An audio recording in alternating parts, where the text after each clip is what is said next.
मुदस्सिर सरवलन से मिलने के लिए गया तो पीछे से उसकी बीवी रबिया भूखी रही और फ्रिज में पड़ा कुछ भी नहीं खाया, जिसकी सबसे बड़ी रीज़न ये हो सकती है कि उसे फ्रिज में पड़ी हुई हर चीज़ बहुत महंगी लग रही हो, क्योंकि वो जो भी चीज़ इस टब के अंदर देख रही है अपने शौहर से यही कहती है, इतना महंगा। अभी रबिया के बारे में मुदस्सिर की बहन को पता नहीं चला, क्योंकि जब वो वापस जाने लगती है दुबई के लिए तो तब भी बात अधूरी रह जाती है।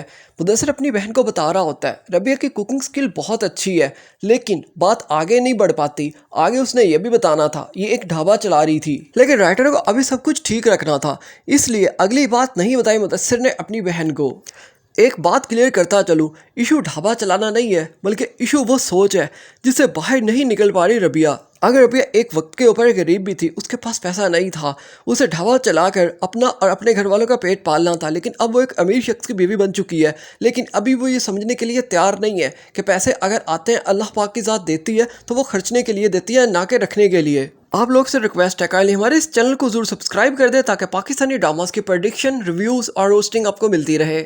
फिर हमने इस ड्रामा के अंदर एक रियलिटी देखी। जब मुदस्सिर सरबलंद के पास मिलने के लिए जाता है तो बहुत गमगीन होता है, परेशान होता है, और उसे होना भी चाहिए था, क्योंकि वो एक ऐसे शख्स के पास आया होता है जिसने अपने भाई को खोया होता है। लेकिन वही मुदस्सिर जब फ़ौरन उसके बाद अपनी बीवी के पास जाता है तो वो हंस खेल रहा होता है, उसे इंजॉय करवा रहा होता है और ख़ुद भी इंजॉय करने के लिए उसके साथ रेस्टोरेंट पर खाना खाने चला जाता है, जिससे ज़ाहिर होता है कि जिसका जाता है सिर्फ उसे ही पता होता है।